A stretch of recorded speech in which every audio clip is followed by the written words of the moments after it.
Pessoal, tudo bem? Como vocês estão? Que felicidade estar com vocês de novo aqui em nosso CM Podcast. É sempre um prazer enorme falar com vocês e trazer convidados de muito conteúdo. Você que nos acompanha aqui nas redes sociais sabe que o podcast CM tem a finalidade de entreter e principalmente trazer conhecimento, histórias, conteúdo, coisas que em outros podcasts às vezes você não vai enxergar, com pessoas de diversos ramos, diversos conhecimentos, histórias para você, para que você possa se inspirar. E hoje não é diferente. Hoje nós vamos falar de bastidores, de como que é a vida de um profissional nessa área. Eu sei, eu estou fazendo aqui toda uma surpresa para que você fique ainda mais intrigado, porque muita gente olha de longe, às vezes fica receoso, com medo. Muita gente me pergunta porque eu sou da área. Eu sou advogado, professor de direito penal e muita gente me questiona. Como é viver isso? Como é que é ver essas coisas? E eu lhe digo com toda certeza, se você tem essa vontade, se você tem esse sonho de viver tanto como advogado ou qualquer carreira que precisa passar pela experiência do direito penal, esse podcast é para você. Hoje eu vou falar com um dos delegados mais conceituados de São Paulo. Nós percebemos aqui amigos em comuns que fazem história na polícia. E ele, claro, tem 30 anos, vai fazer 30 anos na carreira. É delegado de polícia no estado de São Paulo. E delegado em Mauá, em uma cidade cheia de desafios, de pessoas, de condições e situações que a polícia é extremamente atuante. Por isso, hoje eu tenho a honra de estar aqui presente com o doutor delegado, o doutor Georges, que vai falar para você o que você realmente precisa saber sobre a carreira de delegado, de policial, professor de direito, com todo um histórico para você. Doutor, muito obrigado por aceitar o convite de vir falar com a gente sobre tantos assuntos importantes. É um prazer recebê-lo. Eu que agradeço. Você encheu muito a minha bola, imagina. Eu agradeço o convite e fico muito feliz de estar aqui. Doutor, a gente tem aqui um bordão que a gente fala. Primeiro ponto de tudo é saber sobre a sua história, saber sobre você, do porquê o doutor chegou até esse ponto de ser delegado. Como é que foi isso na sua vida? Conta um pouco pra gente, doutor. Olha, eu nunca imaginei. Nunca imaginei. Na verdade, assim, o início da minha juventude e tal, eu achei que eu ia ser padre. Padre? É. Essa foi boa agora, doutor. Eu ia ser Que legal. padre, ia fazer seminário, comecei a fazer meus encontros, ia na igreja, frequentava os encontros vocacionais e achei que ia seguir o sacerdócio. Mas, ao mesmo tempo, tinha que fazer uma faculdade e até efetivamente entrar, né, no seminário, tinha que escolher uma carreira e aí eu optei pelo direito porque é o que me se aproximava do meu jeito, de leitura, de gostar dessas discussões, fui pro direito. Então eu comecei a fazer a faculdade de direito. Pra começar o vestibular, o primeiro eu não passei, né? Matemática. Faz todo sentido pra gente, né, doutor do direito? Eu fui tão mal em matemática, tão mal. Repeti o meu primeiro vestibular. E aí eu falei, não é possível. Eu servi o tiro de guerra na época. Eu falei, não, eu vou fazer o seguinte, eu vou ficar 6 meses estudando só matemática. Tinha uma época, eu acho que você sabe disso, o pessoal não sabe. E você não tinha internet para você buscar matérias, não tinha onde você buscar conhecimento, então eu ia na biblioteca de São Caetano, né, que eu morava lá. E aí eu comecei a ir na biblioteca de São Caetano e pegar os livros de matemática, eu ficava só estudando matemática, porque foi essa maldita matéria que me repetiu no vestibular. Aí comecei a estudar matemática, enfim, aí no meio do ano passei para o vestibular, fui pro direito, e no primeiro ano, eu não imaginei que eu ia seguir efetivamente a carreira. Eu gostava do direito, mas eu realmente não achei. E aí um dia tinha uma aula vaga. Eu não sei se ainda continua falando assim. Estamos envelhecendo, doutor. Quando eu me pego falando assim, eu não sei se ainda continua falando assim, eu me sinto tão velho. É muito ruim, né? Mas enfim, aí eu tava numa aula vaga, e aí uma galera se juntou assim e veio falar comigo, falou assim, Jorjão, vamos com nós aí. Eu falei, onde vocês vão? Aí eles falaram, vamos se inscrever pra ser investigador. E eu fui. Mas eu fui tão no embalo. Eu não sabia o que era investigador, eu não sabia o que eu tava fazendo. Era aula vaga. E eu falei, então eu vou com a galera. Ainda mais porque tinha uma menininha lá que eu gostava, que era bonita. Eu vou lá junto. Vambora. Vamos lá. Aí a gente pegou um ônibus na Consolação. Fomos até a Academia de Polícia. Onde até hoje funciona a Academia de Polícia Civil de São Paulo. Fiz inscrição. Eu sei que parece história, mas eu juro pra você, adivinha quem foi o único que passou pra investigador? Eita, Laia, o que nem sabia que era de fato Não sabia nada. Testei o concurso pra ser pra investigador. Na época já tinha a prova oral. Foi tão engraçado. Eu ia passando pelos professores na prova oral, eu ia indo bem. Adivinha qual foi a matéria que eu falei, acho que eu vou repetir, eu não vou passar? Matemática, pô. De novo, matemática.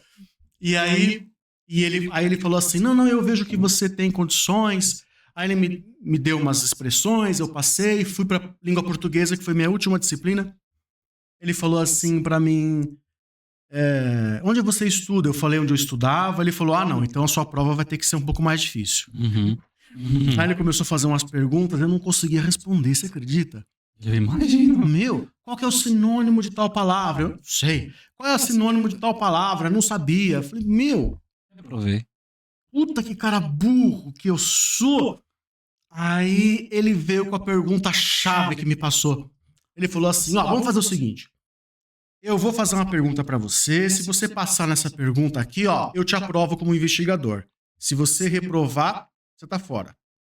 Aí ele falou, conjugue o verbo haver no presente do indicativo. Eu sempre fui bom de conjugar verbo. Conjuguei, passei. Passei para investigador. E aí você começa a fazer academia de polícia. Academia de polícia, na época, pelo menos, isso foi em 94. O meu concurso foi em 93. Eles chamaram em 94, comecei a fazer a academia. E aí, e eu comecei a achar aquilo tudo muito interessante, mas eu não achei ainda que eu ia continuar como polícia. Um parênteses, né? Todo mundo à minha volta, ninguém acreditava que eu tinha passado por um cargo de polícia. Os Jorges? Polícia? Tá louco? Nada a ver comigo, nada a ver. E aí é uma coisa engraçada, né?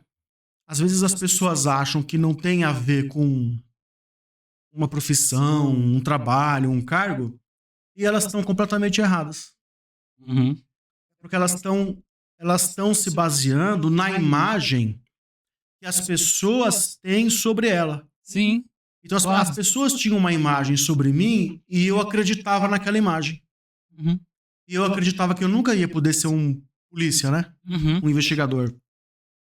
E no final deu certo. Eu fui investigador. Mas eu achei que eu não ia ser porque eu acreditava naquilo que as pessoas pensavam sobre mim.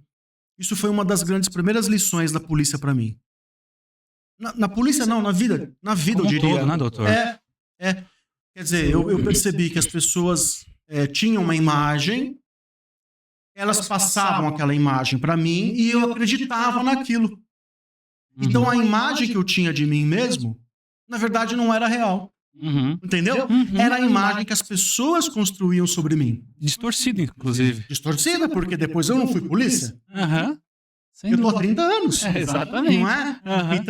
Então a primeira grande lição que eu diria, até para as pessoas, né? É que você não deve acreditar naquilo que as pessoas dizem sobre você. Algumas coisas são verdadeiras, com certeza, mas muita coisa não. Não é. É a régua delas, né, doutor? Perfeito, perfeito. É a régua delas, é a imagem delas. Elas não sabem como você pensa, como você se sente, né? Mas enfim. E aí eu continuei na academia de polícia, achando que eu ia, em determinado momento, parar, porque eu tinha a intenção ainda de ser padre, né? Ainda estava com a intenção nesse período? Tinha. Legal. Tinha. Porque sabe o que é? essa vida que a gente tinha, eu falo a gente falando sobre mim e os outros que pensavam em seguir a carreira de sacerdócio. A gente ouvia muito o seguinte: você querer ser um padre, um sacerdote, não significa que você tem que ser separado do mundo. Não significa que você tem que ser uma pessoa alheia a tudo aquilo que acontece na realidade. Entendi. Então aquilo ficou muito marcado comigo. Então quando eu comecei na academia de polícia, eu pensava, mesmo que eu vou ser padre, eu não vou me furtar a passar por essa experiência. Sim. Entendeu? Entendi. Enfim, aí eu continuei na academia e esperei até acabar. E quando acabou a academia de polícia, que na época foi mais ou menos 3, 4 meses, muito pouco. A escolinha que chama pra ser policial. Academia. A escolinha que o pessoal fala, né? Hoje tá muito melhor. Mano, tá muito, muito melhor. A situação hoje da polícia é completamente outra. Mas na época era bem sofrido. Para você ter uma ideia, na época, em 94, eu entrei na polícia, não me deram arma. Uai? Simplesmente tinha que se virar. Se vira. Se vira. Eu fui comprar minha arma depois de 4 meses de investigador. Já na rua trabalhando, doutor? Na rua trabalhando. Eita. Hoje não. Hoje o investigador, escrivão, delegado sai com pistola na cintura, distintivo, algema. Sai top pra fazer tudo o que precisa. Mas na época, eu cheguei a fazer local de homicídio com uma pistola de brinquedo na minha cintura. Jesus Cristo. Juro pra você. Juro pra você. Que loucura. Porque não tinha arma. E eu falei, eu preciso ir pra um local de homicídio. Como é que eu faço? Eu não tenho arma. Aí eu tinha uma Colt 45 de brinquedo, uma réplica, que na época podia. Na época era permitido. Sim. Eu falei, pra ir no local, na comunidade, com o corpo lá na viela, eu vou com uma pistola de brinquedo na cintura, porque pelo menos eu mostro que eu tô armado, mas eu não tava. Loucura. Louco. Aí a gente recebia o salário depois de 3, 4 meses. Hoje não é mais assim. Não é mais assim hoje. Mas na época era. E aí eu consegui comprar minha arma e consegui trabalhar da maneira adequada. Mas até então, não. Nossa, é um negócio doido. Que loucura. Gente, você é muito vocacionado. Gente, vocês não têm ideia do que era essa porra da polícia há 30 anos atrás. Eu tô na área, não fazia ideia disso, doutor. Era louco. Eu tava dizendo que aí eu fazendo academia, quando tava chegando no final, mais ou menos 4 meses, eu falei assim, bom, eu vou, não sei o que eu vou fazer, minha ideia não era ser polícia, mas eu tô aqui. Aí eu pensei assim, pra onde será que vão me mandar, né? Porque você não sabia pra onde você ia ser encaminhado pra trabalhar. E eu fiquei muito curioso pra saber pra onde iam me mandar. Aí acabaram me mandando pro setor de homicídios de Santo André. Aí quando me mandaram pra lá, eu falei, deve ser um lugar diferente, né? Pra ser bem tranquilo, né? Não é? Diferente é tranquilo. Eu falei, quer saber? Eu vou e vou ver o que rola. E tô há 30 anos. Hoje, a gente tá gravando, hoje é dia, dia 8? Hoje é dia 8? 7 ou 8? Hoje é 8. Dia 8. Dia 15 de julho agora eu vou fazer exatamente 30 anos. 30 anos de carreira na polícia. 30 anos. E eu achei que ia... Ser só passageiro, terminar a faculdade. Imagina. E tava ali... Quando você pega a polícia na veia... Não tem jeito. Ó que vai. É muito bom, é muito legal. Aí terminou a faculdade de Direito. Você passou, estava em que ano na faculdade? O concurso de investigador. Investigador estava no primeiro ano. No primeiríssimo. Nossa senhora! Então, eu fiz a faculdade toda, eu tive a sorte. O que acontece, hoje não é mais assim, mas na época, você podia entrar para o cargo de investigador ou de escrivão com o ensino médio, que na época era o 2º grau. Sim. Mas era o ensino médio. O que era muito legal isso. Isso é uma crítica que eu faço até hoje. Por que eu faço essa crítica, né? Porque quando você podia entrar na polícia com um ensino médio, você tinha uma série de pessoas que entravam muito vocacionados na carreira, né? Que cresciam na carreira e de acordo com que o tempo ia acontecendo, eles iam fazendo suas faculdades. E hoje não. Hoje você exige o grau superior para entrar como investigador e escrivão. Então o que acontece? Não que seja regra, não é regra. Mas uma boa parte desse pessoal que entra hoje não é vocacionado. São pessoas que não deram certo naquilo que eles tinham inicialmente. Planejado. Isso. Eles tinham planejado inicialmente, não deu certo, eles vão para outros concursos, dentre eles a polícia. Não é regra, até porque eu também não planejava ser. Né? Mas isso não deixa de ser verdade e fez com que vários vocacionados ficassem distantes da polícia. Então, na época que eu passei, você tendo o ensino médio, você conseguia. Então, o que acontecia?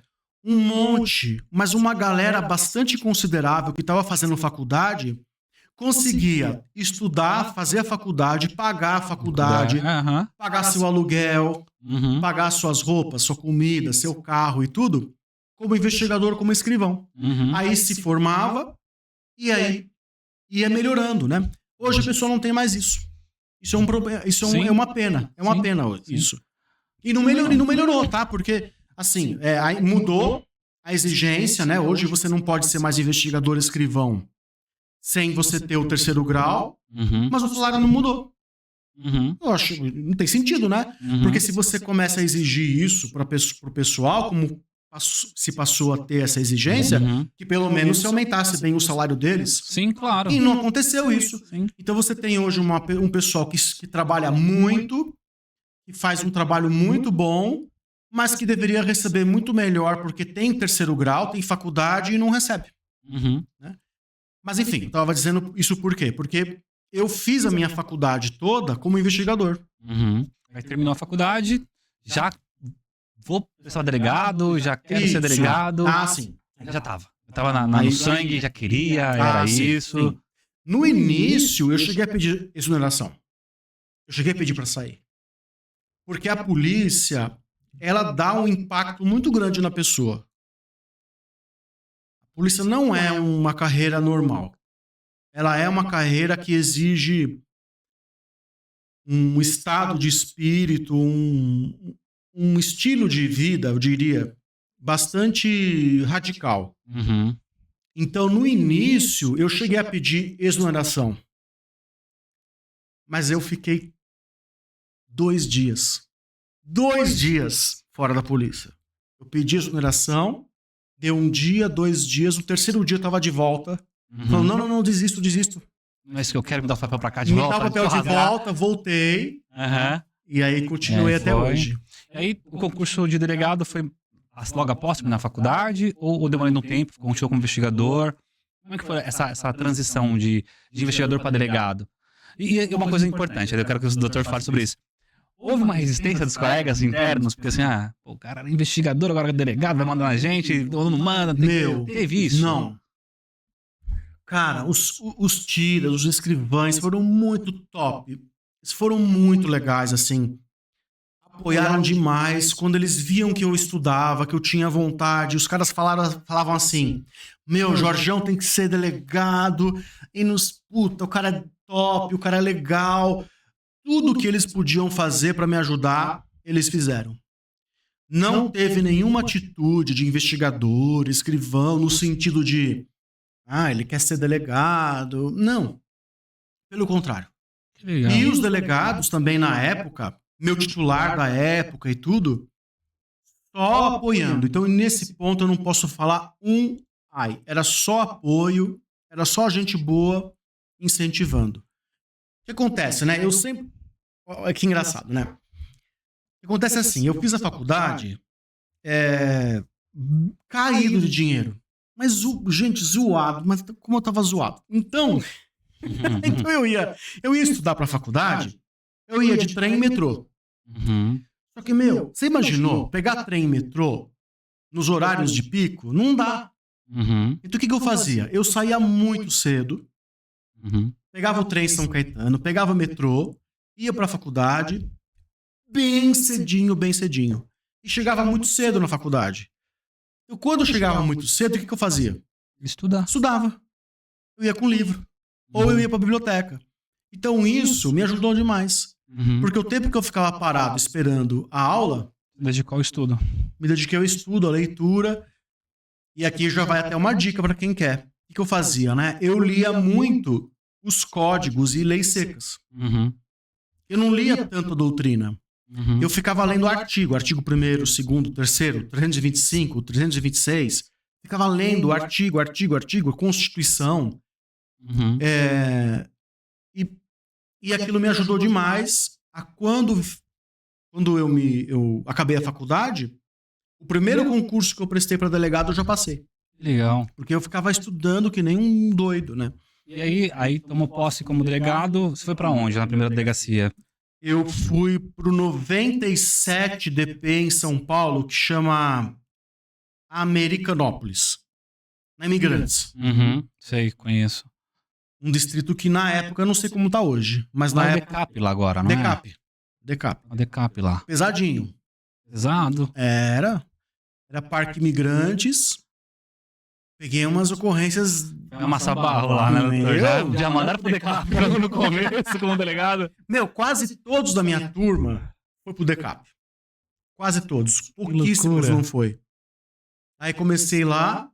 Só que eu tinha sido investigador no ABC e tinha um seccional, um delegado seccional em Santo André, em São Bernardo, que gostava de mim. Era na época ele chamava Doutor Liberal. Um baita delegado. Cara, pensa num delegado bom. Mas muito bom, muito bom. E aí na época ele falou assim pra mim, ele falou assim, aí ele me chamava de Jorginho. Eu falei, Jorginho, quer vir aqui pra São Bernardo? Eu falei, quero. Vem ser meu operacional aqui. Operacional quer dizer, o delegado que cuida das partes das equipes que vão pra rua, né? Eu falei, quero sim. E aí eu topei, assinei as permutas pra vir pro ABC, estando na capital, mas ele fica doente nesse meio tempo. Ele fica doente, ele fica com uma doença bastante grave, tanto que depois de pouco tempo ele infelizmente falece. E aí eu acabei vindo pro ABC sem aquele respaldo que ele havia me dado. Entendeu? Então eu vim pra Santo André. E aí em Santo André eu fiquei até uns 5 anos atrás. Esse tempo todo na carreira de 2000 até 2018 em Santo André. Mas o senhor ficou em qual delegacia aqui? Primeiro DP de Santo André, segundo DP, SIG, é um setor especializado em criminalidade organizada, crimes fiscais, crimes de consumo, crimes ambientais, um monte de crimes bem legais até. Cadeia pública, garra, que mais? Olha, eu nem sei. Olha, passagens maravilhosas. Eu sou da área. Então, assim, eu sei o que é, onde é, o que faz, a galera. Isso é uma história muito bacana. Né? Com uma experiência absurda. Inteligência, Dizzy. Ficou na Dizzy. Quem é a Dizzy? Nossa, gente, é muito legal trabalhar na Dizzy. Que legal. Eu brinco na aula, eu falo assim, adoro trabalhar com tráfico. O pessoal ri, parece que eu tô falando que eu gosto de ser traficante, né? Meu, trabalhar com tráfico de drogas é muito legal, porque é um mundo que te abre possibilidade de investigações muito legais, especialmente por causa da lavagem de dinheiro. Porque no tráfico, o traficante ganha dinheiro, gente, ele tem que fazer alguma coisa com dinheiro. Exato, é muito dinheiro. É muito Começa dinheiro. por aí, né, doutor? Ele tem que dar um jeito no dinheiro, entendeu? Então, se você souber trabalhar e investigar, você vai atrás do dinheiro, pô. Claro que a apreensão da droga é importante, claro que é. Sem dúvida nenhuma. Mas o dinheiro, cara, você mitiga o crime. É o principal objetivo dele. Nenhum traficante tem prazer de vender droga. Claro que não. O prazer dele é ganhar o dinheiro. É que o dinheiro da droga, ele é muito, um retorno muito importante. Muito interessante. Cara, pensa comigo, não existe negócio. Não sei nem se eu devia falar isso, né? Parece que eu tô incentivando. Mas é que é verdade, enfim. Não existe negócio que você tenha um retorno parecido com o tráfico. Não existe nenhuma substância que você venda, que você produza, armazene, embale, que você consegue sair de, vamos dizer assim, R$50 para R$500. Não existe, entendeu? Essa lucratividade é absurda. O tráfico, ele é absurdo. E assim, né, doutor, a gente vai pegar o gancho para voltar para a história, mas vou fazer um parênteses aqui, até porque eu participei muito agora desses últimos dias de entrevistas em canais relacionados à decisão do Supremo, que teve agora, da questão do entorpecente. E nos debates que eu participei no debate no SBT News, e do outro lado, depois entrou uma outra pessoa com uma crítica, assim, sabe, infundada sobre os ministros. Eu falei, cara, você não tem noção o que é o dia a dia de um policial, você não tem noção o que é o dia a dia das pessoas nessa luta do tráfico de drogas. É uma demanda que cresce absurdamente de um lado, que parece que a gente não percebe que já vem perdendo essa guerra de uma outra forma, justamente no dinheiro, sabe? E a gente coloca hoje, aí ele queria responsabilizar a polícia, sabe, doutor? Tudo bem, eu entendo que faz parte daquele tipo de reportagem que ele queria fazer, aquela pessoa que estava falando, não o apresentador do programa. Aquela pessoa queria puxar a sardinha para fazer cortes bons para o programa dela depois, ou para a rede social dela. Mas sendo uma crítica infundada e pesada, que como se fosse o policial responsável pelo crescimento do tráfico de drogas. Você não tem noção do que você está falando, assim, você não tem a menor noção do tanto que é um policial ficar dentro de um carro durante, sabe, 5 horas, 6 horas, fazendo xixi dentro de uma garrafa para poder ficar vigiando, para poder saber onde a droga vem. Verdade. Não tem noção do que é isso. Sabe? Essa luta que você tá falando, você tá vendo isso de boca de dona Fifi. Você não tá vendo de fato o que acontece no dia a dia. Eu fui fazer uma palestra uma vez, doutor, para a Associação dos Policiais. Que tava Polícia Civil, Polícia Militar e Polícia Federal. E eu falei uma coisa que depois ficou gravado, foi até pro site da própria Polícia Federal. Que foi assim, os nossos heróis não vestem capa. Os nossos heróis estão dentro de viaturas quebradas, sem dinheiro, para poder regularizar a situação. Às vezes a delegacia sem papel para poder imprimir a porcaria do BO. Eu já fui pra delegacia que o delegado tava indo comprar do bolso dele o papel. É óbvio que a gente tem que pensar numa situação, mas quando a gente fala de herói no Brasil, a gente tem que lembrar dessas pessoas que também estão ali colocando a vida em risco, sabe? Então quando a gente fala da luta contra o tráfico de drogas, veja, é uma organização gigantesca. Incrível, doutor? É incrível. É uma organização, assim, muito mais preparada do que multinacional. E aí vem o delegado, tem que investigar, tem que se expor, tem que colocar a cara à frente, tem que se debater com a situação. Aí tem uma crítica de uma pessoa infundada como essa, que a gente tá perdendo por causa da Polícia Civil, por causa da Polícia Militar. Sabe, é absurdo, né, doutor? Total. É assim, as pessoas... A gente tem que... Eu não sei se a gente tá ainda na época de se enfrentar a realidade das coisas, como eu vou falar. Mas é assim, ó. As pessoas ainda acreditam, por causa de grupos ideológicos e de um mundo acadêmico que mora no mundo de Nárnia. No Olímpio, né? O Olímpio dos acadêmicos. Nárnia. Eles acham que a pena tem que ser um tipo de medida transformadora da alma humana, no sentido de que eu vou mandar o indivíduo para a cadeia, e esse indivíduo, de alguma maneira, vai transformar o seu jeito, a sua alma, as suas convicções, os seus valores, para poder retornar à sociedade. Retornar e conviver novamente à sociedade.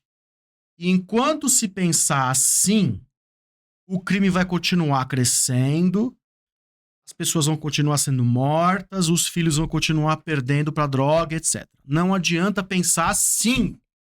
Caceta. A pena, enquanto não se pensar como ela deve ser, não vai resolver. Pena deve ser a consequência dada pelo Estado contra o indivíduo que violou normas básicas de convivência. Essa coisa de ter a finalidade da pena como sendo de ressocialização e etc. Eu não sei quem inventou isso. Porque ninguém explica. E outra, você não pode confundir a pena com finalidades que se assemelham à educação.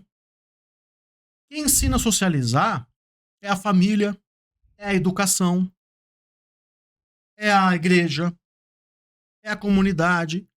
Quando o indivíduo começou a praticar o crime, você não tem que ressocializar. Você tem que realmente e efetivamente dar uma resposta adequada e proporcional àquilo que ele fez. Então, enquanto nós estivermos com esse pensamento idiota e imbecil de que a pena é para ressocializar, nós vamos continuar nessa vida maldita de violência e de impossibilidade de que você pegue sua esposa, sua namorada, seu namorado, seu filho e vai poder tomar um café na padaria. Você não pode fazer isso, porque você tem medo de ser abordado por um ladrão. Então, o que tem que ser a pena? Eu tô falando tudo isso, vou fazer um parênteses, né? Parece que eu fugi do assunto, eu não fugi. Você falou sobre a questão da polícia civil, do que ela atua no tráfico, da crítica que se faz da atuação da polícia pro traficante. É porque, na verdade, o problema não tá na polícia. Está na resposta que o direito dá para esse criminoso, que é uma pena absurdamente ridícula e idiota. Hoje, para vocês terem uma ideia, não sei se vocês sabem disso de casa, uma pessoa que recebe uma pena que não ultrapasse 8 anos, 8, gente, eu tô falando 8 anos de reclusão, a pessoa ainda cumpre a pena em semiaberto. Agora pensa comigo, o que a pessoa precisou fazer para levar uma pena de 8 anos? O que a pessoa precisou fazer para levar a pena de 8 anos? E daí então o juiz falar assim, mas seu regime será semiaberto. E sendo o regime semiaberto, você pode ficar na rua durante o dia trabalhando ou estudando, e nós sabemos que ele não vai fazer isso. Não existe sistema, não existe estrutura para controlar isso. E aí você volta à noite, tá? Mas na verdade isso não tem controle. Ninguém consegue fazer esse tipo de acompanhamento, de verificação dessas condições da pena. O que eu quero dizer é o seguinte, hoje nós temos um sistema, um ordenamento jurídico, nesse país, que é uma palhaçada, que qualquer pena que você receba até 8 anos, você tem um regime de pena que te permite não efetivamente ficar trancafiado. Então, gente, você precisa ter uma pena acima de 8 para efetivamente ficar trancado. Cara, não dá certo. Onde eles pensam que nós vamos? Eu não sei onde tá vivendo esse povo do mundo acadêmico, político, ministros. Eu não sei onde eles estão. Você já pensou você chegar para um lugar como Estados Unidos, em qualquer lugar sério, e falar assim, não, o seu preso só vai ficar realmente, de verdade, preso se ele levar uma pena de 8 anos para cima? Na verdade, não 8, né? Pra cima, porque 8 anos ainda é semiaberto. Gente, isso aqui é uma palhaçada tão grande.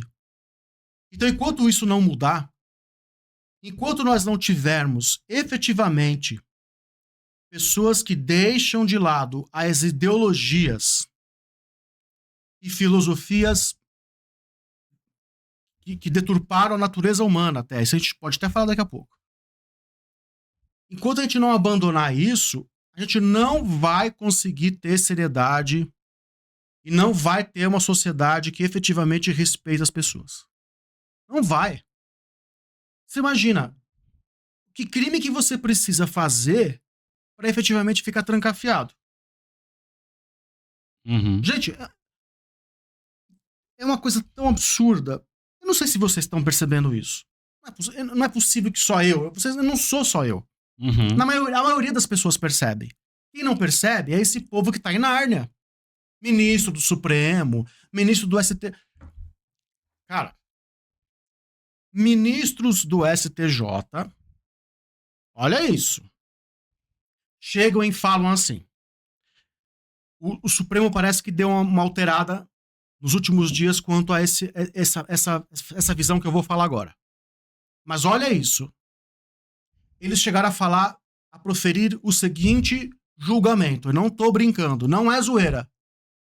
Falaram assim: um indivíduo com uma mochila nas costas que foge da polícia militar não é circunstância que autoriza a polícia militar abordar esse indivíduo para saber o que está acontecendo e para saber o que tem nessa mochila. O indivíduo que vê a polícia militar com uma mochila nas costas, olha a viatura e sai correndo, o STJ disse que isso não é motivo suficiente para justificar que policiais militares o abordem e revistem a mochila. Vocês têm noção de que país que a gente tá para um ministro dizer isso? Eles estão vivendo onde? Não é louco? Essa sensação social é muito complexa, né, doutor? Porque todo mundo fica com essa revolta e acaba isso desaguando no judiciário e ninguém escuta todas as partes que estão aqui embaixo para ouvir a demanda como um todo. E isso, de fato, exige das pessoas uma discussão, um debate muito mais sério, né? É que, infelizmente, hoje no nosso Congresso, os debates são ideológicos, os debates do nosso Congresso são debates partidários e, na sua maioria das vezes, eleitoreiros. Então, assim, você vê que o debate ele é levado em consideração quando vai trazer voto ou quando não vai trazer voto. Mas debates sérios não são levados em consideração.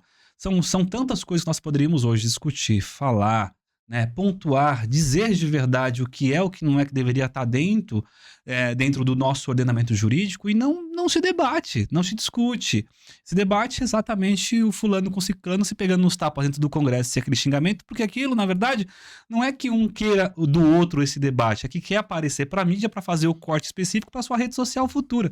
Ou seja, a gente está numa sociedade triste e infeliz no ponto de vista que os nossos congressistas são pessoas despreparadas, sem conhecimento e pior, quando criam normas que vão para frente, algumas delas na sua... eu não vou dizer nem na sua maioria, porque depois o pessoal me criticam com isso, mas assim, uma grande parte de normas tem eficácia prática. Depois, quando você vai pegar na prática para tentar exercer, você não consegue, né? Teve uma situação agora de uma deputada que é de 2015, esse projeto de lei, que foi aprovado pelo CCJ, que provavelmente isso vai se tornar lei, que vai crescer no artigo 129, lá um parágrafo, 13º, dizendo que crimes ocorrendo dentro de hospital e escola tem que ter uma pena maior. Mas ela não fala quem é a vítima, quem é o autor, quem é que tem que ser responsabilizado, como é que isso vai acontecer. Ou seja, aí eu falando com a repórter, com a Noemi, da RF News, falei, elas me questionaram, né, ao vivo, eu falei assim, tá, mas agora me explica quem é que é a vítima, ponto 1. Quem é que é o autor? Se o autor for menor, como é que a gente resolve isso? É com ECA ou não é com ECA? Ou seja, entendeu que o deputado, sabe, ele cria a norma, Vivi, ele cria a norma e joga lá pra galera, porque ele é eleitoreiro, então ele tem um grupo lá, ele cuida de um grupo, seja lá de professores, ou seja lá de médicos, não sei que grupo que ela cuida, ela faz uma norma para que aquele grupo fique se sentindo acalentado por ela, para ela poder ganhar voto futuramente daquilo. Mas tá, depois na prática, como que a gente faz isso? Como é que o delegado vai, então, ter que atuar ali? Quem é, de fato? Pra quem é esse aumento de pena? Pra quem não é esse aumento de pena? O advogado sustenta o quê? Ou seja, aí a gente tem uma situação que tudo... E aí eu vi o Lira falando isso, e depois esse debate saiu com o ministro do Supremo, assim... nós precisamos parar com essa queda de braço. Mas é óbvio que existe queda de braço. Vocês fazem uma coisa que tem que julgar e depois da sociedade que tem que sofrer tudo isso. Exatamente. Né? E a gente tá aqui nessa situação toda. Doutor, eu vou pedir agora uma situação para que a gente possa entrar no assunto que eu acho que muita gente quer saber, né? E quer entender muito sobre esse assunto. Eu falei tanto, né? Falei muito. Não, e vamos, o assunto vai rolando, é assim que funciona mesmo no podcast. O senhor tem algum caso emblemático que o senhor viveu e assim fala, nossa, esse caso, poxa, foi uma coisa que seja de forma boa, né, mesmo, ou seja pela crueldade humana ou algo do gênero que você viveu e que você fala, isso me impactou como policial? Tem alguns casos interessantes que eu passo, que eu sempre lembro, por causa de vários motivos. Por exemplo, um deles eu vou contar. Por que me chamou a atenção esse caso, né? Porque as pessoas, às vezes, não têm noção das consequências que acontecem a partir daquilo que elas fazem, mesmo que elas não tenham a intenção daquilo. O que eu quero dizer com isso, né? Para parar de viajar até. É muito comum a gente ver em filme, novela, desenho, tudo que é lugar, né? As cenas de que você dá um soco em alguém, ou você dá porrada, né? Você dá chute e tal, e a pessoa continua, ela dá outro soco, e tem aquela luta, né? Aham. E aquilo prossegue, e daí cada pessoa vai pro seu canto depois daquela briga toda, né? Mas as pessoas não têm noção, na verdade, agora vindo pra realidade, né? Saindo da cena do filme, saindo da cena da novela, as pessoas não têm noção daquilo que os seus braços, daquilo que as suas mãos podem fazer. Isso é uma coisa que me chama muito atenção na minha profissão. Teve um rapaz que ele foi até um shopping e foi usar o banheiro, né? E quando ele tá usando o banheiro, ele percebe que ele tá sendo vigiado, olhado por uma pessoa que tá no box ao lado. A gente vai no banheiro, tem os boxes, não tem? Onde tem os vasos, Sim, né? sim, aham.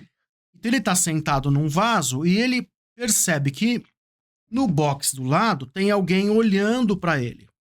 É uma pessoa que tava Uhum. olhando com interesse pra ele ali. Aí ele se insurge contra aquilo, né? Ele fica nervoso, ele fica bravo, briga com a pessoa do lado e aquilo passa.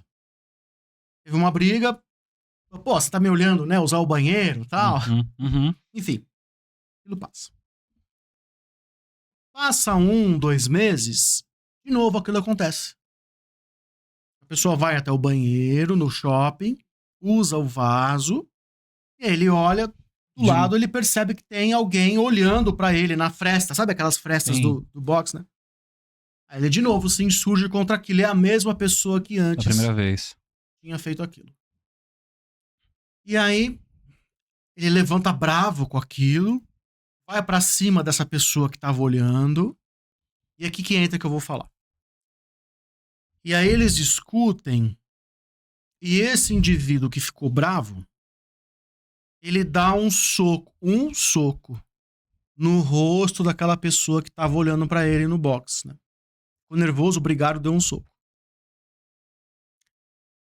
Foi suficiente pra essa pessoa ser socorrida, entrar numa UPA, da UPA ela foi transferida pra um hospital, morreu, faleceu. Esse caso me chamou a atenção em que sentido, né? Primeira coisa, como que você pode, de uma hora pra outra, acabar no banco de réus como uma pessoa que praticou um homicídio? Quer dizer, aquele indivíduo que matou outro, né, não é assassino. Não é marginal, não é bandido, não é traficante, não é ladrão. Mas ele levou o outro indivíduo pra morte. Mas o pior, levou com um soco. Como pode isso? Então isso me marcou muito, e tem outros casos assim.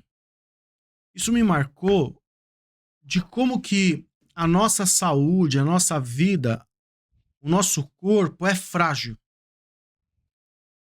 Tem uma força em relação à natureza, o nosso corpo é preparado para uma série de coisas, mas mas em relação a alguns tipos de agressões, o nosso corpo não está preparado.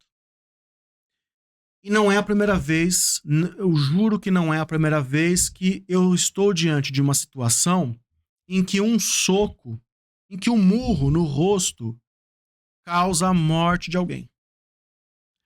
Então as pessoas, e isso não é por maldade, as pessoas não imaginam o quanto que coisas que elas podem fazer podem gerar consequências muito graves. Muito graves. E aí eu fui interrogar essa pessoa, esse cara, né, que Uhum. acabou dando soco Uhum. e levando o outro pra morte. Se você imaginasse uma pessoa quebrantada, sabe a pessoa que ainda não consegue entender, não no mau sentido, mas no sentido de não é possível que eu matei uma pessoa com um soco. Não é possível. E matou. Deu um traumatismo, deu umas complicações e leva a pessoa à morte. Então, esse caso é um caso que me chamou muita atenção de como que uma situação muito simples e sem intenção pode levar a consequências tão drásticas, tão graves assim. Sem dúvida. Doutor, eu faço júri. Eu participo como advogado de júri. E o meu primeiro júri na minha vida foi em Ribeirão, uma briga de vizinho que caminhou para um homicídio. E em Ribeirão, quem conhece Ribeirão, sabe que as casas são aqueles terrenão gigante, né? E aí eles decidiram fazer o muro e não faz o muro, e faz o muro, não faz o muro, e não fez o muro porque um não queria pagar. E aí um atravessava o terreno do outro por dentro, aí, resumindo, se pegaram nos tapas, assim, sabe? E se pegar nos tapas, um tinha uma arma dentro de casa, que aí eu acho que é uma outra situação que a gente tem que tomar um cuidado enorme de ter armas, se você não tem o psicológico preparado pra isso. Ele foi lá, buscou e atirou. Só que assim, o ódio dele era tanto que ele pegou depois e ainda foi lá e ficou batendo com um martelo, sabe, com um tijolo na cabeça da vítima, até abrir a cabeça da vítima. É mesmo? Ele apanhou muito. Ele foi lá, buscou a arma, atirou, o cara caiu no chão e ele ficou batendo até fazer. Naquele dia, o promotor falou uma coisa importante, né? E Dr. Abner até, não esqueça do promotor disse Dr. Abner. Ele falou pra mim assim, a gente nos debates lá, ele falou pra mim assim, só marginal comete esses crimes, só marginal comete homicídio, e enfatizando isso. Eu falei, doutor, é o único crime do Código Penal que nenhum de nós aqui sabemos se um dia não vamos cometer. Exatamente. Eu sempre falo isso pros meus alunos. Não sabemos, doutor. Eu não sei qual é a minha reação. Às vezes aí o rapaz não é um bandido, não era um criminoso. Não estava ali preparado com o ambiente para fazer mal a alguém. Exatamente. Um soco, que ele achou que na verdade ia ser só uma repressão, um ato que teve uma consequência. O direito penal prevê a consequência do resultado. Esquece a questão do direito penal. Estamos falando aqui de ser humano. Ele matou alguém. Uhum. Né? Ele tirou uma vida, seja com ou sem intenção, aconteceu. E como eu estava falando, ele jamais imaginou que a proporção de um único soco dele seria capaz de acabar com uma vida, transformar de famílias envolvidas. Então, de fato, quando a gente fala do crime de homicídio, e eu dou essa aula na faculdade, né? Acho que 2021, a gente ia falar. E aí eu lembro sempre que eu falo isso pro promotor. Doutor, o senhor está totalmente enganado disso. O senhor está equivocadíssimo sobre esse assunto. Eu posso prometer que eu não vou cometer um furto, eu posso prometer que eu não vou cometer um estelionato, eu posso prometer que eu não vou cometer um roubo. Concordo total. Que é uma questão de índole, de fato, né? Nunca vamos fazer um estupro. Exatamente, sou eu. Eu decidi, eu tenho essa índole, eu não vou fazer. Exatamente. Agora, o homicídio é uma questão, assim, de orar todos os dias para que isso não aconteça na sua vida. Exatamente. Eu penso exatamente isso e é o que minha profissão me mostra. Pessoas que até ontem nunca imaginaram que ia estar na polícia. Hoje está na polícia pelo homicídio. Não é pelo furto, não é por roubo, não é por estupro. Realmente, como você falou, certíssimo. Tem condutas que você consegue dizer, eu nunca vou fazer isso. Mas o homicídio... Sem condição. Dependendo do lugar onde você chega, a hora, com quem você... está... Não é? O acaso da vida é uma coisa maluca. Você faz a merda. Faz. E aí já era. E já era. E não tem volta. E exatamente isso. Às vezes é assim, ó. É um disparar mental que você age, que quando você se põe em si, você fala, meu Deus, por que eu fiz isso? E você sabe... Às vezes eu falo com algumas pessoas que estão nessa situação. Se você imagina... Você é advogado, você sabe. A dor que essa pessoa fala da impossibilidade dela voltar no tempo e não fazer aquilo que ela fez. Uhum. A pessoa fica numa... É uma dor tão grande que ela não tem como voltar atrás, né? Uhum. Que não tem punição estatal que seja maior que aquilo. Não tem. Né? Não tem. Eu já vi isso, já que assim, não tem punição estatal que supere a punição mental que ela vai sofrer. É verdade. Não tem. Porque a prisão, a penitência da cabeça é muito maior que a penitência do Estado. É verdade. Né? O Estado vai lá te aplicar a norma da lei, vai fazer, só que assim, aquilo fica pra sempre, porque Eu conheço pessoas, né? Participei de processos que a pessoa, doutor, não é mais a mesma pessoa. Se passaram anos. Se passaram 20 anos. Eu estou numa situação, eu advei para um cliente, doutor, que ele reagiu a um assalto. Ele reagiu a um assalto. Tava 3 garotos vindo roubar. Na hora que o cara foi pegar os bonés, o moleque vacilou e botou a arma na mesa pra pegar o boné. Ele abraça a arma e fecha o olho e dispara. Nesse disparo, ele acertou nenhum e matou o outro. Uhum. Ele matou o menino de 17 anos. O menino que morreu, estava ali roubando. Aí tu não fala, merecia, não sei o quê. Foi isso. Ele foi absolvido, óbvio, né? Legítima defesa e tal. Uhum. Mas ele não se tornou mais a mesma pessoa. Se passaram 15 anos, doutor. Foi um dos primeiros casos que eu peguei na minha vida. Não fica normal. Pra sempre. Assim, ele não conseguiu mais manter um casamento. Uhum. Eu acredito. Ele não manteve um casamento mais. Acredito. Ele não consegue ter relação com os filhos. A empresa que ele tinha um pequeno comércio, ele nunca mais conseguiu ter. Vive de favores, porque as pessoas têm que entender que quem é do bem, quem é bom, quem é uma pessoa boa, né, doutor? Qualquer ato que desvie, prejudicando um terceiro dessa forma, seja qual for a situação que ele viva, pra ele não é normal. A pessoa começa a carregar aquilo nas costas de uma maneira tão pesada. Eu vejo isso. Né? É muito difícil. Doutor, e a gente, né, caminhando para as suas histórias, eu sei que o doutor já tem muitas histórias bacanas pra falar, mas são 30 anos de polícia, né, doutor? Coisa pra caramba! Doutor, eu tenho 15 anos como advogado, 10 como professor de direito, já tenho muita história, já vi muita coisa, né? E assim, uma pergunta que todo mundo faz, doutor, quando você falou assim pra gente, olha, quem escolhe a carreira policial, eles têm que entender que é uma carreira diferente. Diferente. Carol, você pega mais, doutor? Ai? Olha lá, gente. Pega aquele do cantinho lá. Do cantinho? Então, assim, a gente olha, doutor, pra situação e fala assim, cara, você tem que ter um perfil psicológico adequado, preparado pra suportar certas coisas que outras profissões e outras carreiras não exigem. Não exigem do policial. Não exigem um psicológico mais forte. Nós vamos entrar no ar, tava falando aqui com o doutor, contando aqui, pessoal. Obrigado. Que eu fui almoçar com um colega delegado em Campinas. Uma vez, estamos lá almoçando, ele me vira o celular, porque ele estava acontecendo uma ocorrência de suicídio, e o delegado ele tem que ser contactado o tempo todo pela equipe dele, né? E aí a equipe, eu acho que fez um vídeo pra ele, mostrando a situação, né, o ambiente, pra ele dar a opinião dele, se aquilo foi realmente um suicídio, ou se tinha característica de homicídio. Uhum. E ele vira pra mim assim, a gente almoçando, muita gente, colega, né, muito amigo. Eu parei, eu sou advogado criminal, né, eu atuo no criminal há anos, professor de direito penal, professor de direito constitucional, há anos, vejo. Eu parei, eu travei. Eu tava com a carne na boca, doutor. Eu travei. Eu fico olhando e assim, porra, doutor. É sério isso, amigo?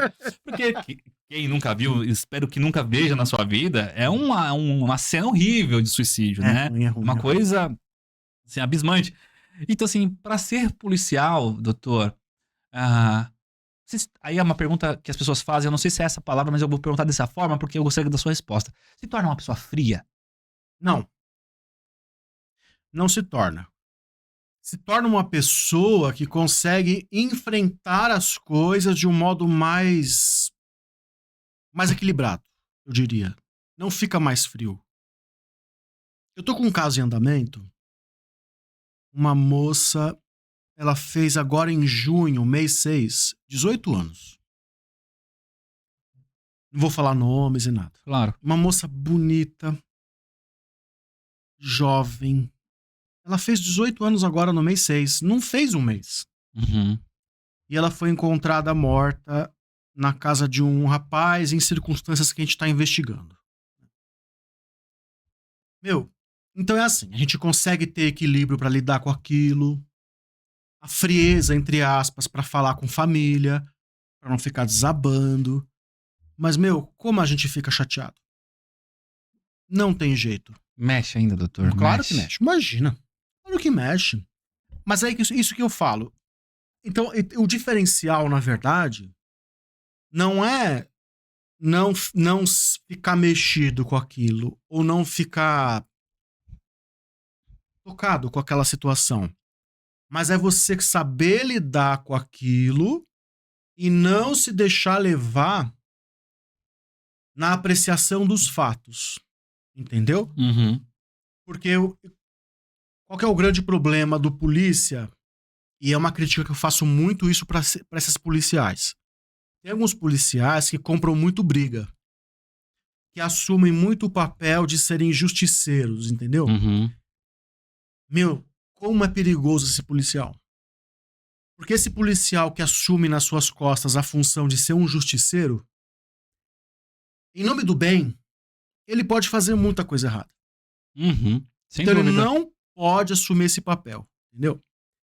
Então eu quero dizer isso, por que eu tô falando, né, dessa forma? Eu tô falando isso pelo seguinte, quando eu vejo essa situação, eu fico triste, que eu fico chateado, que eu tenho até vontade, às vezes, até de chorar, da situação de uma moça de 18 anos, morta, naquela situação, na casa de um cara que não tem nada a ver, envolvendo droga e tal.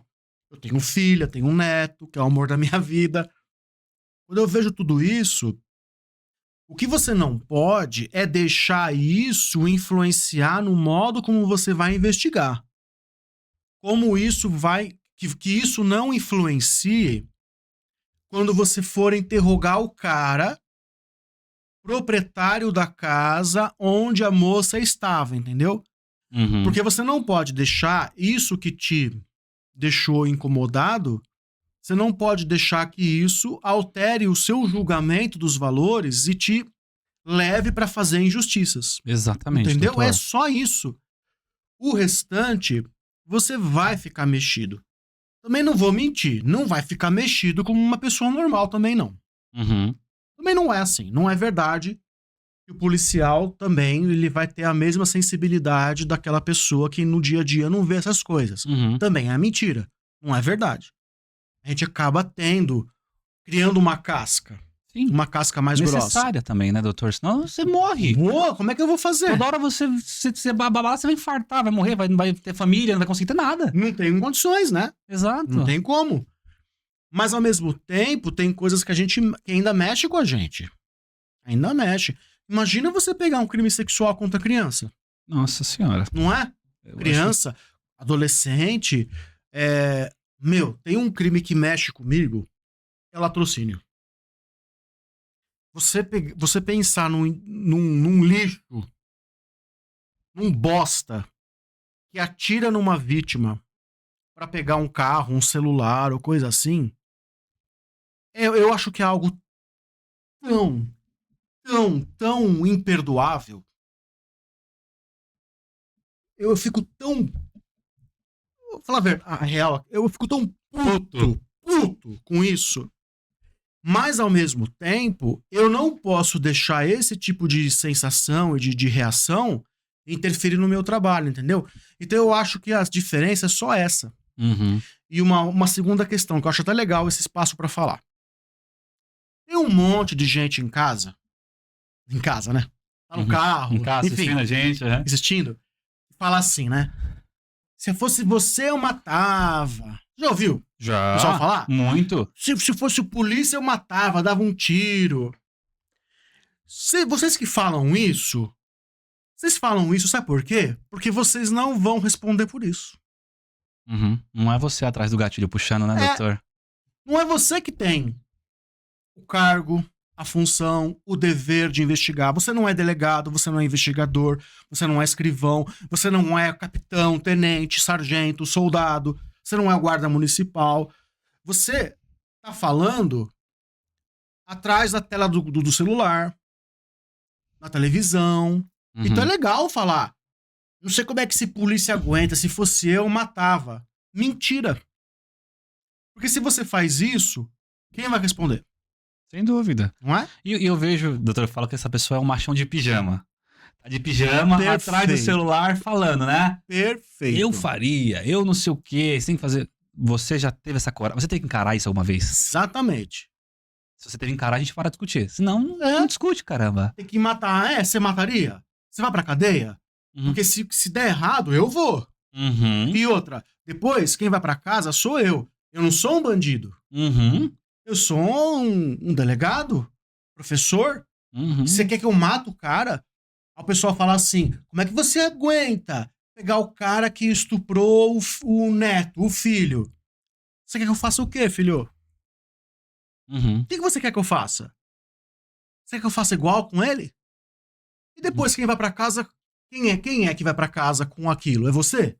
Uhum. Sou eu. Exato. Não é? Exato. Então todo mundo fala e acha, não, se fosse eu, atirava, se fosse eu, não sei o que lá, mas você fala isso porque você é um babacão que tá atrás do celular, da televisão, achando as coisas, mas você não tem responsabilidade nenhuma pelas coisas. Uhum. Então a gente sente isso tudo. A gente sente raiva, dó, às vezes dá vontade de chorar. Meu, você falar com uma mãe, a mãe vem pra você, mostra fotos da filha um dia antes dela morrer, mostra desejos dela, beijo que ela mandou pra ela, beijo mãe, te amo. Como é que você não vai ficar? Uma bala. Claro que é bala. Bala. Mas o que é de diferente pro polícia? Aí sim é diferente. A gente não deixa, pelo menos em regra, não. Alguns deixam. Mas em geral, esse polícia não deixa esse tipo de sentimento intervir na avaliação das coisas, entendeu? Uhum. Porque senão tá tudo perdido. A gente tem que ter aquela frieza de ver, não, a situação é assim, eu tenho que pedir perícia, eu tenho que falar com a tal pessoa, eu tenho que exercer a minha profissão.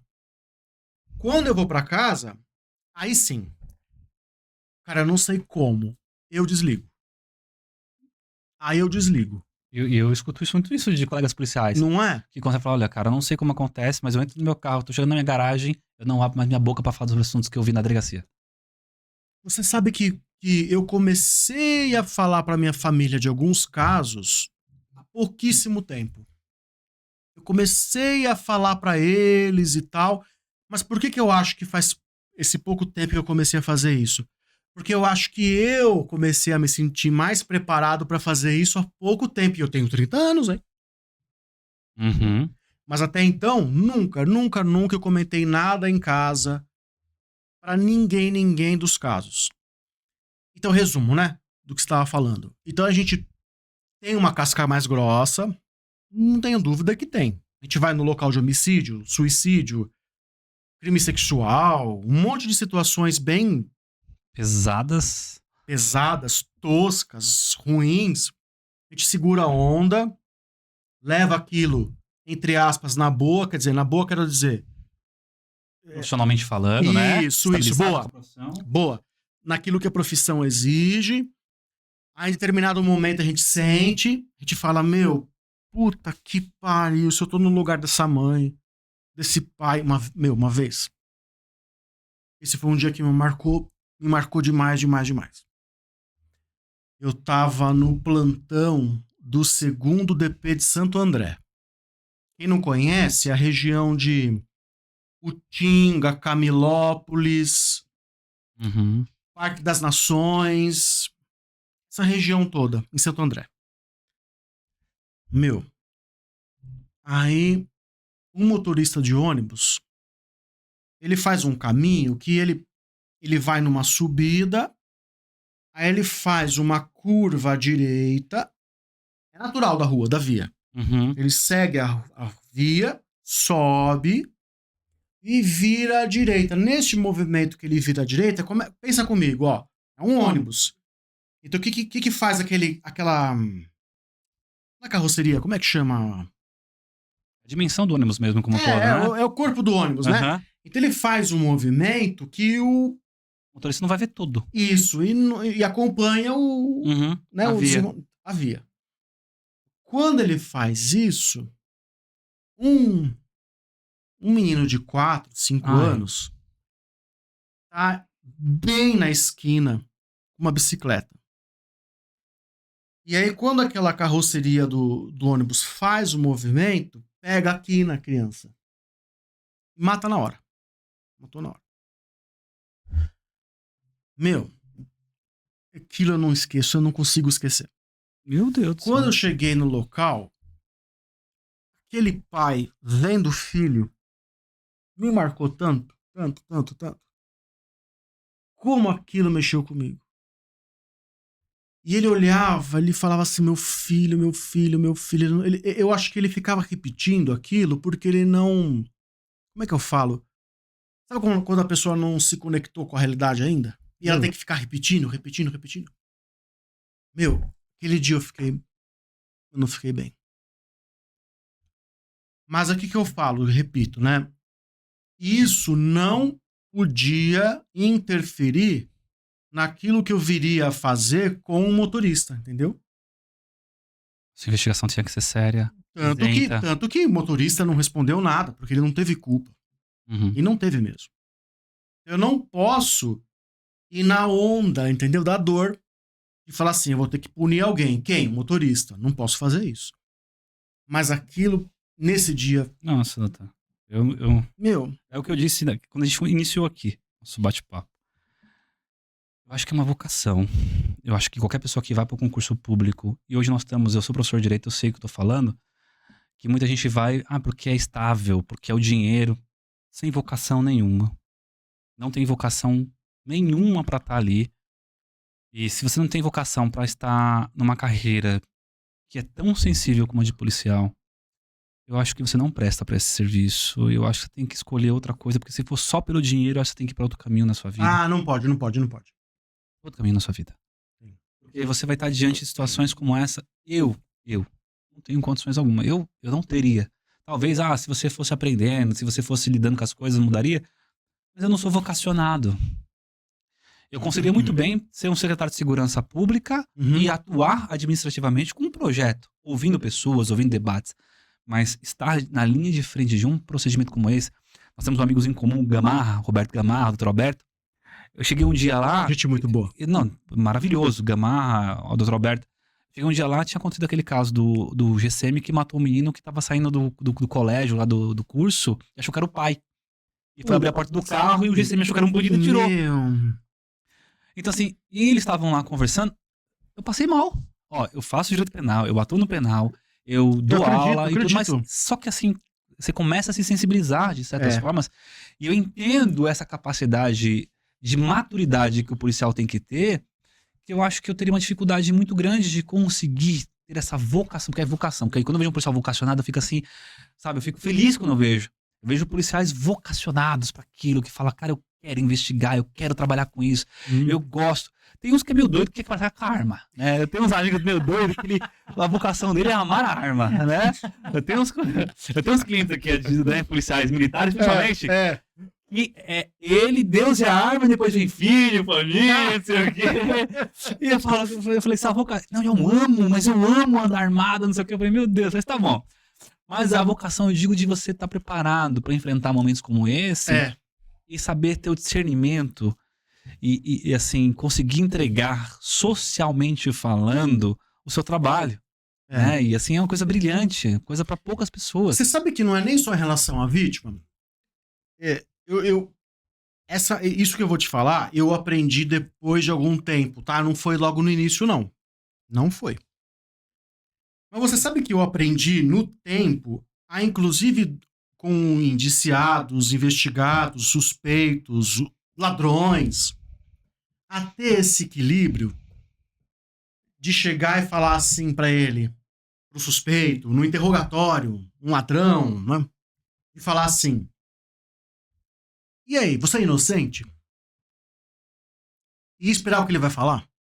Que pergunta pesada. Você sabe, complexa. Você não tem noção da quantidade de vezes que diante de uma pergunta tão simples, mas tão pouco feita, como eles se quebram e falam a verdade. Você não tem noção.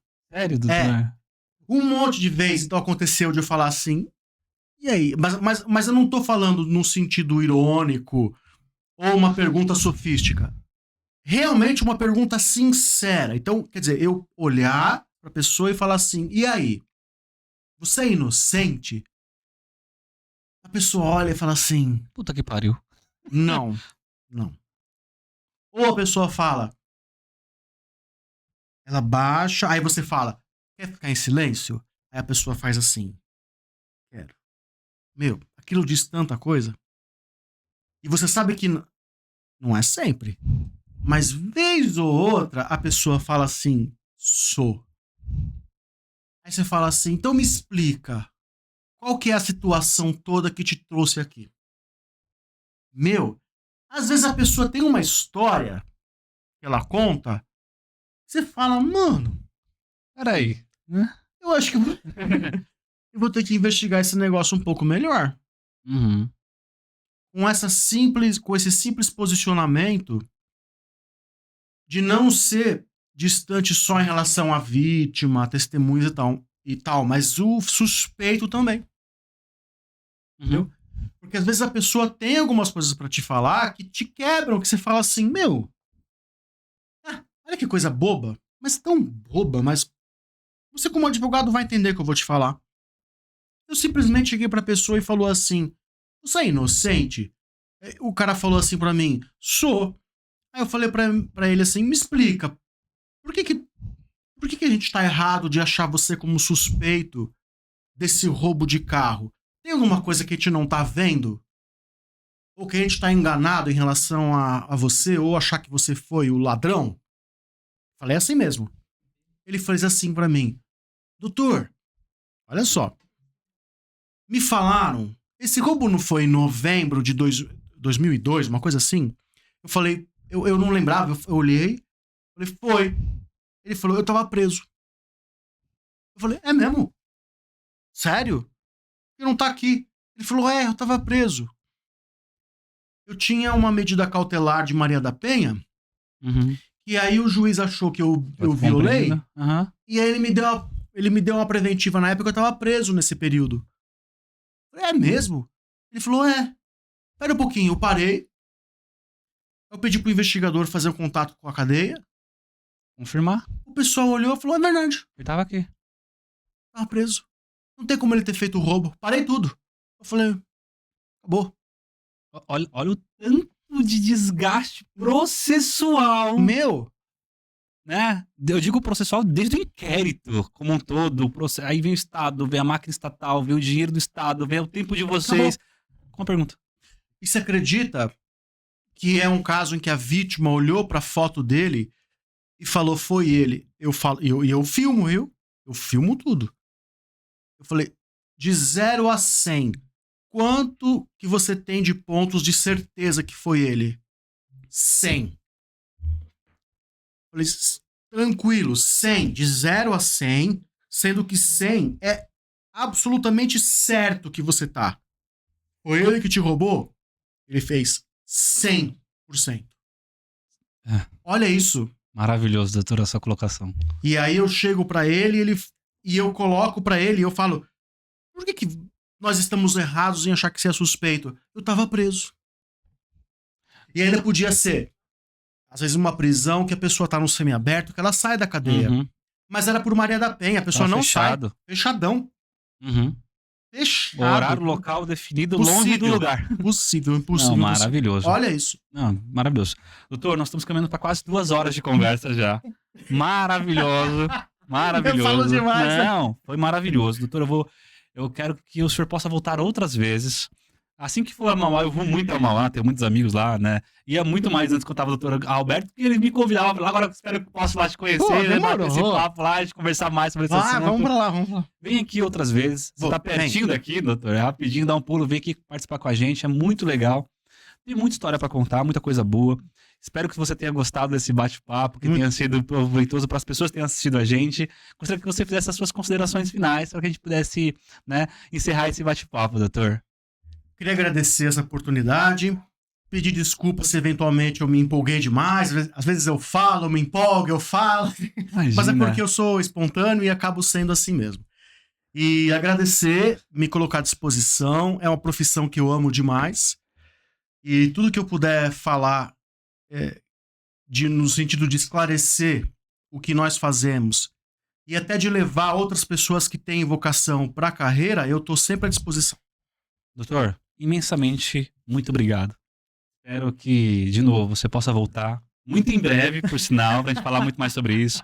Eu tenho tido um projeto agora, doutor, de dar palestras, né? Então, assim, eu tô indo voluntariamente dar palestras, né? Espero que um dia que eu vá dar alguma palestra, o senhor possa aí também falar sobre essa carreira, porque assim, a gente é convidado, às vezes, para ir pra Brasília, dar palestra em Brasília. E eu espero que você possa ir também e falar, porque, assim, diante desse carisma que você tem, do jeito de falar, né, da espontaneidade, tenho certeza que aproximou muito mais a polícia da população hoje com tudo que você falou. Imensamente agradecido, doutor. Obrigado, agradeço bastante, viu? Obrigado. Gente, muito obrigado por ter assistido hoje. Espero que vocês tenham gostado, esclarecido algumas dúvidas. É claro que tem papo para horas sobre polícia, sobre a vida da polícia, sobre as carreiras, como funciona. E o convite já fica aqui aberto para o doutor vir outras vezes. Galera, muito obrigado e até a próxima.